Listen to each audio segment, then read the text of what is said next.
As I'm Carl van Dufflin, Senior Accounts Executive for the Benelux region at NavVis.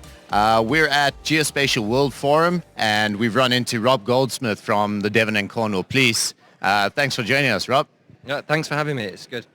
So I think it's really interesting kind of chatting to you. We're seeing a lot of use cases with AEC, oil and gas, scan to BIM. But chatting to you, I think, has been really enlightening. Just hearing about your use case. We spoke earlier about the G7 summit. Could you tell us a little bit about that?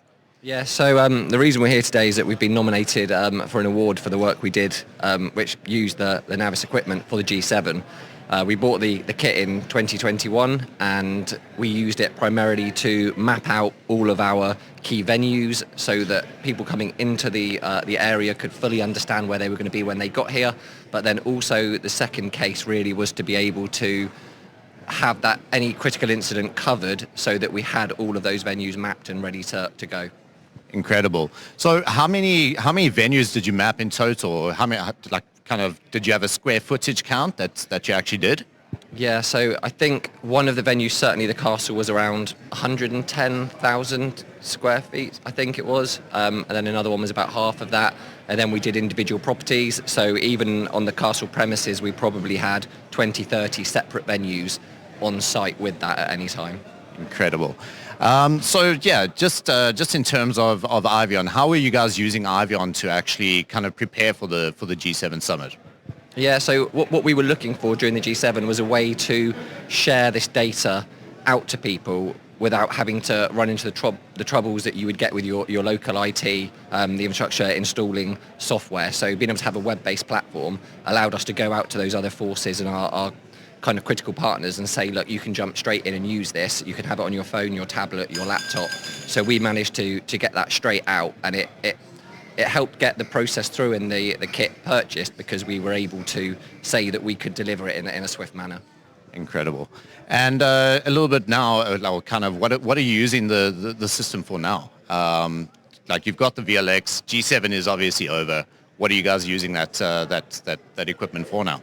Yeah, so again, we've got a couple of different sort of use cases. One of them certainly is to go around and look at our critical infrastructure and have them all mapped so that should an incident occur, we've already got that data ready to go. We're tagging defibrillators, we're tagging cameras, we're tagging entry points, exit points, everything that might come up that someone could do a search for. We're going around airports, we're even picking up transport, aeroplanes, trains, anything we can get aboard. So should there be a critical incident on a vehicle, on a plane, we already know exactly how it's going to look and we can start measuring up and getting that ready before that would come into land perhaps. Incredible.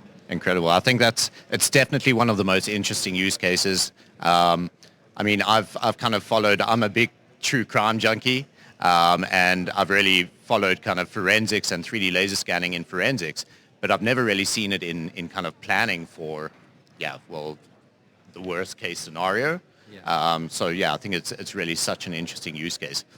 In terms of kind of where you see this kit going, what features do you think would kind of supplement your use case? So I think probably the biggest difficulty we have with getting this live was obviously the online processing with people's information and people's data, and being able to go to our information assurance managers and tell them that we can start blurring faces out, we can start blurring out names, registration plates, and take away all of those problems you'd have with collecting personal data around people. That's certainly what we'd like to see.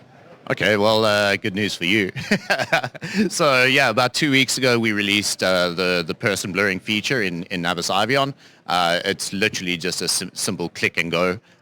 So you select person blurring. It's going to go through all of your panos and automatically blur. So we're definitely getting closer to that kind of really focusing on privacy and obviously GDPR compliance. So that's something that I'll actually show you after this. But yeah, really happy with how that's going. What do you think's next for you guys? So I think the way geo's moving at the moment, and what I'd really like to see is if we're geo-referencing all of our data, our point clouds, everything like this, what would be great is if officers could go to that scene with glasses, with a tablet, with a phone, hold it up to a building where we got an incident going on and see all of that information that we've geo-referenced on that building, whether it's who's going to be in there, whether it's where's the entry points, the exits, how big are the windows, everything that we could capture in that sort of digital twin should be available, I think, being geo-referenced to go onto software and be live for officers actually down there. What we want to get away from perhaps is them having to log into force systems, to our computers and so on, but having that live and that available. And again, if we could bring that into a system where we could have the live positions of our officers and we could tag where rendezvous points are and so on, I think that's what I see the future being. Amazing. So developers, are you listening? Anyway, but thanks a lot for joining us, Rob. Really appreciate you chatting to us and spending time with us at the booth. I'm about to show you some people blurring. But, have a great show.